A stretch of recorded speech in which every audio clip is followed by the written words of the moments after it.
샬롬 샬롬 샬롬 샬롬. 하나님 사랑합니다. 여러분 주 안에서 사랑합니다. 오늘 시편 137편 1절에서 9절. 화두나무에 우리가 우리의 수금을 걸고, 시편 1절부터 9절 중에 보면 2절에 화두나무에 우리가 우리의 수금을 걸었나니 이렇게 말씀하고 있습니다. 우리가 바벨론의 여러 강본 거기 앉아 시온을 기억하며 울었도다. 옵니다. 이는 우리를 사로잡은 자가 거기서 우리에게 노래를 청하여 우리를 황폐하게 한 자가 기쁨을 청하고 자기들을 위하여 노래 중 하나를 노래하려 함이로다. 우리가 이방 땅에서 어찌 야훼의 노래를 부를까. 예루살렘아, 내가 너를 잊을진대 내 오른손이 그의 재주를 잊을지로다. 내가 예루살렘을 기억하지 아니하거나 내가 가장 즐거워하는 것보다 더 즐거워하지 아니할진대 내 혀가 내 입천장에 붙을지로다. 여호와여, 예루살렘이 멸망하던 날을 기억하시고 에돔 자손을 치소서. 그들의 말이 헐어버리라 헐어버리라 그 기초까지 헐어버리라 하였나이다. 멸망할 땅 바벨론아, 내가 우리에게 행한 대로 내게 갚는 자가 복이 있으리로다. 내 어린 것들을 바위에 메어치는 자는 복이 있으리로다. 이렇게 저주의 말을 하죠. 적국에 대해서.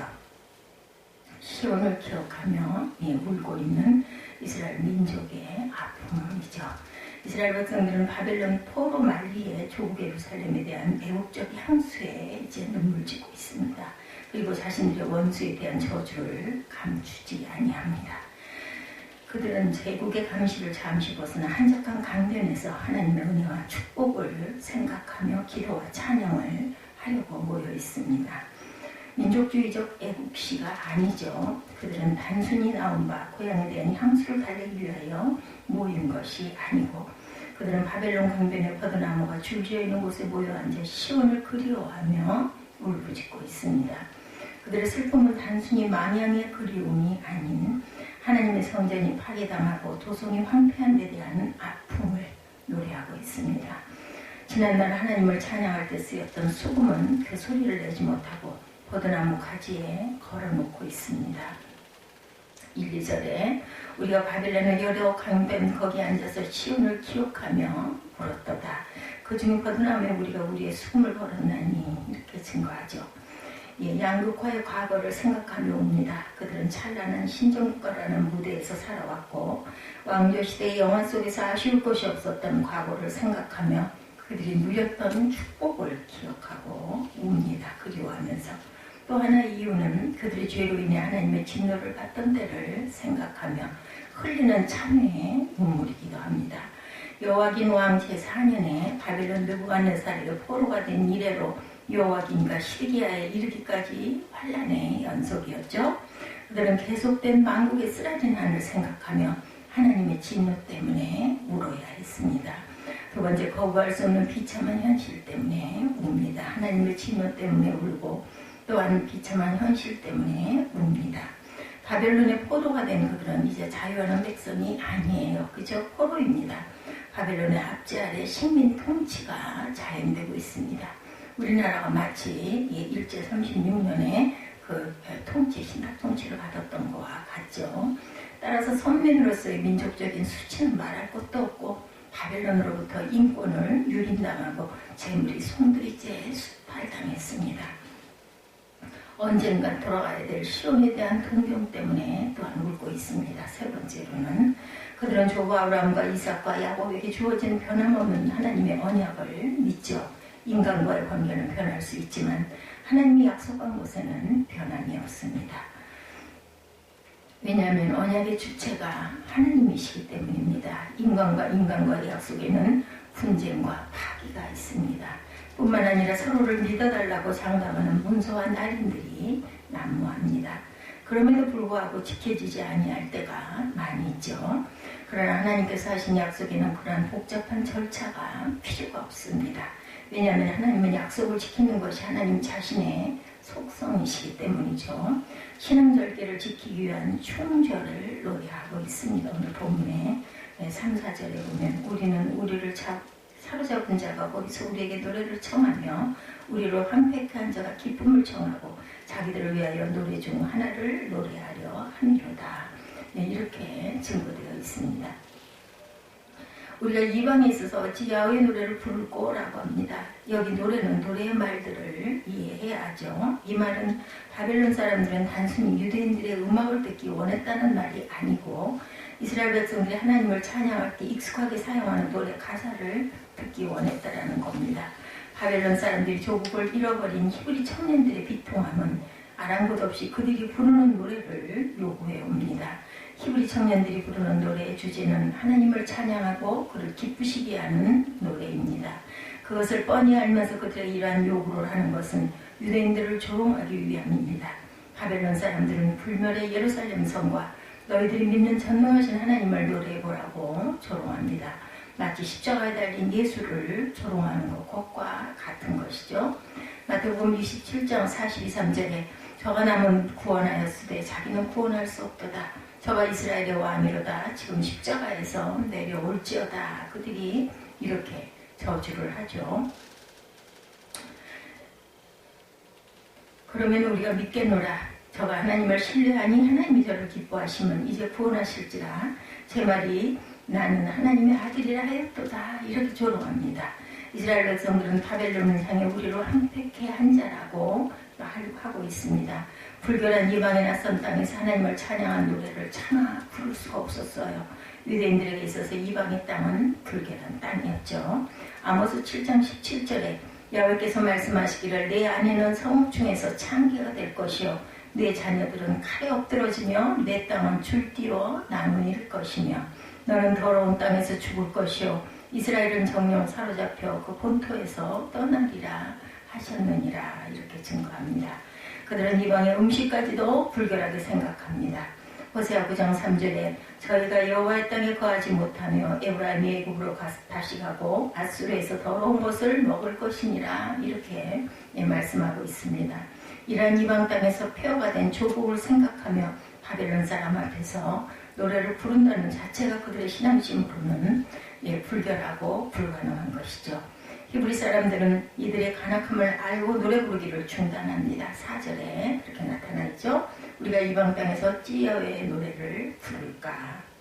왜냐하면 불결한 민족 앞에서 불결한 땅에서 여호와의 노래를 부를 수 없기 때문이다. 비록 나라는 빼앗겼지만 히브리 청년들은 그들의 신앙만은 빼앗기지 아니했습니다.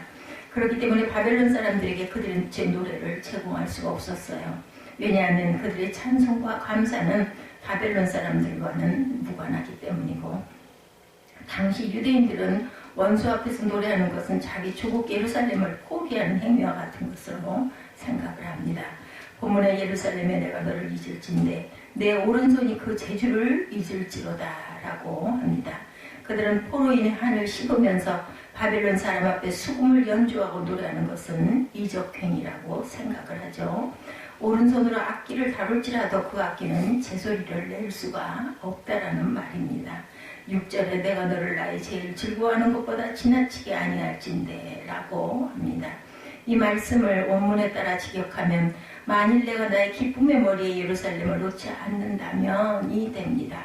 기쁨의 머리는 기쁨 중에 기쁨이죠. 즉 예루살렘 시온을 통치하여 얻은 기쁨을 가장 큰 기쁨으로 여기겠다는 말씀인데 만약 신앙절개를 저버리고 바벨론 사람 앞에서 그들의 요구에 따라 노래를 할 때나 그것은 하나님을 모욕을 당하신다는 것이 그들의 신앙 철학이었죠. 그렇게 노래를 그들의 뜻대로 부른다라는 것 자체가 하나님을 모욕하는 일이다. 그래서 그들은 신앙절개를 지키지 못한다면 내 혀가 내 입천정에 붙을지로다라고 증거하죠. 내 혀가 내 입천정에 붙을지로다. 여호와여 예루살렘의 멸망하는 날을 기억하시고 에돔 자손을 치소서. 그들의 말이 헐어버리라 그 기초까지 헐어버리라 하였나이다. 내 오른손이 그의 재주를 잊을지어다. 내가 예루살렘을 기억하지 아니하거나 내가 가장 즐거워하는 것보다 더 즐거워하지 아니할진대 내 혀가 입천장에 붙어서 어떤 것도 소리를 낼 수가 없어 버릴 것이다 라는 거죠.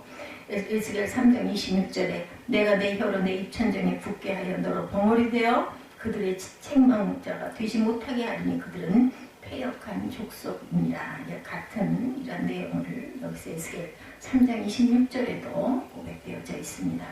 만약 바벨론 사람으로서 노래하게 된다면 혀의 기능이 마비되어 버릴 것이다. 최후 승리를 대망하며 원수를 저주하는 노래를 합니다. 7절에서 9절이죠.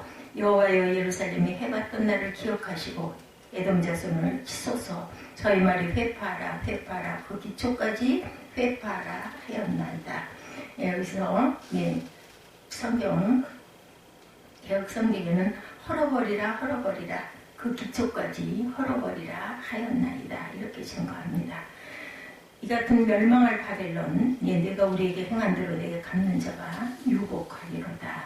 내 어린 것들을 반석에 메어치는 자는 유복하리로다 라고 얘기하죠. 복이 있으리로다. 내 어린 것들을 바위에 메어치는 자는 복이 있으리로다. 내가 우리에게 복수한 그대로 복수하는 자에게 복이 있을지어다 이죠. 시편 기자는 복수의 주체를 궁극적인 하나님을 바라보고 노래합니다. 반드시 하나님께서 바벨론에게 복수하시고 자신들을 본국으로 귀환케 하실 것을 대망하고 있습니다. 그렇다면 이 노래는 원수 바벨론이 망한다는 확신의 노래이죠. 이와 병행해서 자신들이 반드시 하나님의 약속의 땅에서 영원히 살겠다는 의지를 천명한 노래이고 신앙은 낙심치 아니한다. 성도들에게 절망한 소망을 기원하는 출발점이 됩니다. 여기 해봤던 날은 예루살렘이 멸망하던 날입니다. 과거 한 형제의 후손이었던 에돔과 이스라엘은 긴 세월 동안 반목하며 살아왔죠. 창세기 25장 25절에 먼저 나온 자는 붉고 전신이 가덧 같아서 이름을 에서라 하였다라고 증거하죠. 말라기 1장 2절에서 4절에도 나 여호와가 말하노라 에서는 야곱의 형이 아니냐 그러나 내가 야곱을 사랑하였고 에서는 미워하였으며 그의 산들을 황망케 하였고 그의 산업을 광야에서 사랑에게 붙었느니라 시랑에게 붙었느니라. 에돔은 말하기를 우리가 무너뜨림을 당하였으나 황폐한 것을 다시 쌓으리라 하거니와 나 만군의 야훼가 이르노라. 그들은 싸울지라도 나는 헐리라. 사람들이 그것을 일컬어 악한 지경이라 할 것이요 여호와의 영영한 진노를 받은 백성이라 할 것이니라 라고 합니다. 에돔 족속이 결정적인 틈을 타서 예루살렘을 노략합니다. 이사야 63장 1절에서 4절에도 에돔에서 오며 홍의를 입고 보스라에서 오는 자가 누구뇨 그 화려한 의복 큰 능력으로 걷는 자가 누구뇨 그는 내니 의를 말하는 자요 구원하기에 능한 자니라. 어찌하여 내 의복이 붉으며 내 옷이 포도즙틀을 밟은 자 같으뇨 만민 중에 나와 함께한 자가 없이 내가 홀로 포도즙틀을 밟았는데 내가 노함을 인하여 무리를 밟았고 분함을 인하여 짓밟았으므로 그들의 선열이 내 옷에 튀어 내 의복을 다 더럽혔음이나 이는 내 원수가 없는 날이 내 마음에 있고 내 구속할 해가 왔으다 라고 증거합니다.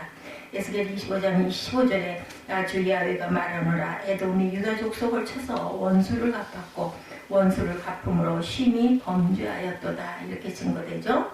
에레미야가 4장 21절에 우수 땅에 거하는 처녀 에돔아 즐거워하며 기뻐하려무나 잔인인 내게로 이를지니 내가 취하여 벌거벗으리라 이렇게 증거되어 있죠. 이같이 불행했던 날을 기억하시고 하나님께서 친히 복수해달라는 애원입니다. 이스라엘 백성들은 그 어떤 경우에든지 예루살렘에 대한 기대와 소망을 버리지 않습니다. 여기 8절에 여자는 바벨론을 비유합니다. 바벨론 국가는 어머니에 비유하고 바벨론 국민은 딸에 비유합니다. 누구든지 우리를 위해 복수하는 자는 복이 있다고 말씀하죠. 복수의 칼을 갈면서 살기 등등한 모습을 연상케 하고 있습니다. 그 복수의 주체가 누구도 아닌 하나님이시다. 하나님께서 그들에게 복수해달라는 애원입니다. 그리고 자신들을 본국 고토로 보내달라고 합니다. 9절에 내 어린 것들을 반석에 메어치는 자는 복이 있도다 했으니 실로 끔찍한 복수를 연상케 하죠. 공의로운 하나님께서 이스라엘을 위해 그 원수들을 철저히 심판하신다라는 뜻입니다. 원수가 바벨론에서 바벨론과 에돔으로 변합니다. 에돔 족속은 에서의 후손이고 이스라엘은 야곱의 후손이죠. 같은 자손입니다. 에돔은 언제나 이스라엘을 향해 증오심을 가지고 있었어요. 이들은 이스라엘이 바벨론 침공을 받던 날 기뻐하며 그들을 조롱합니다. 오바댜 1장 10절에서 16절에 내가 내 형제 야곱에게 행한 포악을 인하여 수욕을 입고 영원히 멸절되리라. 내가 멀리 섰던 날 곧 이방인이 그의 재물을 늑탈하며 외국인이 그의 성문에 들어가서 예루살렘을 얻기 위하여 제비 뽑던 날에 너도 그들 중 한 사람 같았느니라. 내가 형제의 날 곧 그 재앙의 날에 방관할 것이 아니며 유다 자손의 패망하는 날에 기뻐할 것이 아니며 그 고난의 날에 내가 입을 크게 벌릴 것이 아니라 내 백성이 환난을 당하는 날에 내가 그 성문에 들어가지 않을 것이며 환난을 당하는 날에 내가 그 고난을 방관하지 않을 것이며 환난을 당하는 날에 내가 그 재물을 손을 대지 않을 것이며 사거리에 서서 그 도망하는 자를 막지 않을 것이며 고난의 날에 그 남은 자를 대적에게 붙이지 않을 것이니라. 여호와의 만국을 벌할 날에 가까웠나니 너의 행한 대로 너도 받을 것인즉 너의 행한 것이 내 머리로 돌아갈 것이라. 너희가 내 성산에서 마신 것 같이 만국인이 항상 마시니 곧 마시고 삼켜서 본래 없던 것 같이 되리라. 이렇게 증거되어 있죠.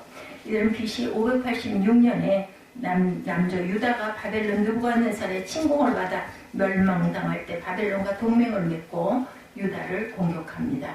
여기 시온은 종교적 의미로 사용됩니다. 이스라엘 백성들은 시온의 하나님의 도성을 가리키는 명칭으로 사용했었죠. 여기 시온을 기억한다는 말은 민족주의적 고토의 의미를 매우 약화시키고 있습니다. 그들의 수금을 버드나무에 걸어두었어요. 그것은 그들이 시온을 노래하라는 원수들의 요청을 거부하는 상징이죠. 바벨론 사람들이 야훼를 위한 노래를 불러달라고 요청합니다. 이때 그들은 그의 거룩한 노래를 이방인의 오락용으로 사용하기를 원치 않았죠. 이러한 사실을 감안할 때 그들이 민족주의적인 차원에서 충절을 지킨 것이 아니고 오직 하나님을 위하여 신앙의 절개를 지킨 것입니다. 그들은 이방이 있으면서도 자기가 가장 즐거워하는 것보다 예루살렘을 더욱 즐거워했습니다. 그들의 노래가 바벨론과 함께 에돔을 쳐서 원수를 갚아달라고 노래합니다. 우리는 여기서 생각합니다. 이 말씀은 일반적인 말이 아니고 하나님의 대언자로서의 바벨론에 대한 심판을 선포한 것이죠. 하나님이 어떤 민족을 심판하실 때 사람 보기에는 비참할 때가 많이 있습니다.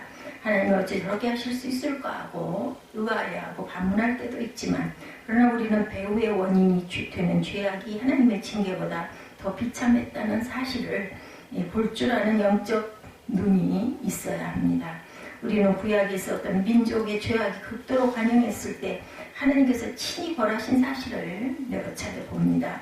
모압의 죄악이 관영했을 때 하나님께서 바벨론을 시켜서 그 나라를 멸망케 하시죠. 죄악을 징벌하기 위해서 하나님으로부터 세움을 입은 바벨론에 대한 에레미야는 말하기를 여호와의 일을 태만히 하는 자는 저주를 받을 것이요 자기 칼을 금하며 피 흘리지 아니하는 자도 저주를 당할 것이다. 이렇게 선포하죠. 에레미야 48장에. 실로 하나님의 심판은 잔인한 것이 아니고 다만 관영한 죄악에 대한 하나님의 공의를 정의롭게 집행할 것이다. 국가적으로 민족적으로 순환을 당할 때 우국 단충의 마음으로 지은 고귀한 시들이 우리 가운데 많이 있습니다. 여러 시가 있죠. 윤동주의 서시, 김동완의 국경의 밤, 조지훈의 봄, 황수, 이용학의 오랑캐꽃, 낡은 집, 김동명의 파척, 백석의 남신의 주유동, 박시몽방, 김영란의 독을 차고 이상화의 빼앗긴 들에도 봄은 오는가, 김서울의 바라본대는 우리의 보습될 땅이 있었더라면, 한영훈의 당신, 이런 많은 시들이 주옥 같은 시들이 많죠.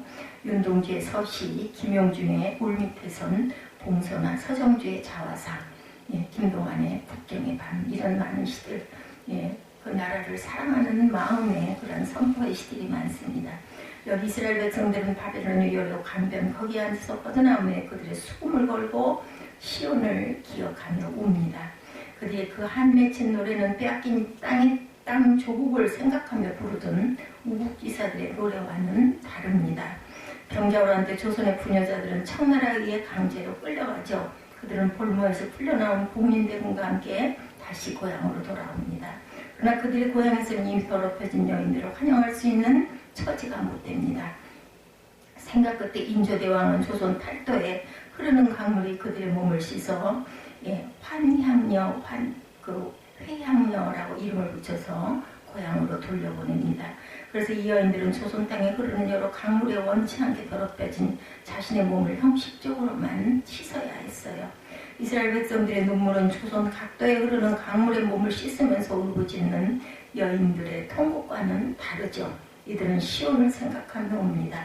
얼핏 보면 자신의 포로 신세를 한탄하는 듯합니다. 그러나 그들은 하느님의 사랑과 은혜와 축복에 물었던 거죠.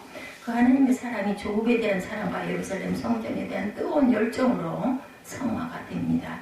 오늘날 우리가 그 무엇보다 이통해야 할 일은 인간들이 과학 문명의 만세 소리와 황금만능주의 포효 앞에 돌아갈 우리의 영원한 조국을 잊어버리고 있다는 거죠. 그럼에도 불구하고 하나님은 여전히 자기를 찾는 자들에게 상 주시는 분이십니다. 불완전한 이 땅에 우리들의 조국은 수단으로서의 조국이고 목적으로서의 조국은 더 나은 조국 곧 천국입니다. 이 땅의 교회운동은 천국운동이라는 것을 우리가 잊지 말아야 되겠죠. 하나님의 교회는 우리 생활의 액세서리가 아니어야 합니다. 우리 생활의 전부가 되어야 합니다. 하나님의 교회운동은 우리 삶의 목적이자 우리의 존재의 의의입니다. 시간적으로 하나님의 교회운동은 우리의 요람에서 무덤까지가 아니라 주님이 이 땅에 다시 오시는 그날까지 우리가 우리의 자손의 자손들이 거침없이 계속해야 될 거룩한 운동이 되어야겠습니다. 우리가 영생을 얻으면 이 세상을 다 얻은 거죠. 반대로 영생을 얻지 못하면 세상을 다 가졌다 해도 다 잃어버린 것과 똑같습니다. 마태복음 16장 26절에 증거되어 있죠. 오늘도 우리는 하나님의 축복과 은혜를 생각하며 이 땅에서 더러운 전염병의 질병이 물러가기를 기도해야 할 줄로 믿습니다. 눈물을 흘리며 의분을 가지고 이 땅을 고쳐주옵소서. 회개하게 하시고 이 땅이 온전한 하나님이 바라보시기에 아름답고 기뻐하시는 온전한 그러한 그 선교의 땅, 전도의 땅이 되도록 하나님의 나라가 확장되는 귀한 주처로 쓰이는 대한민국이 되도록 남북이 하나 되게 하여 주옵소서. 이렇게 조국을 위해서 기도하시고 또한 전염병의 질환에서 우리를 건져 주옵소서 하고 기도하시는 귀한 사순절 기간이 되시기를 주님의 이름으로 축복합니다. 기도하시겠습니다.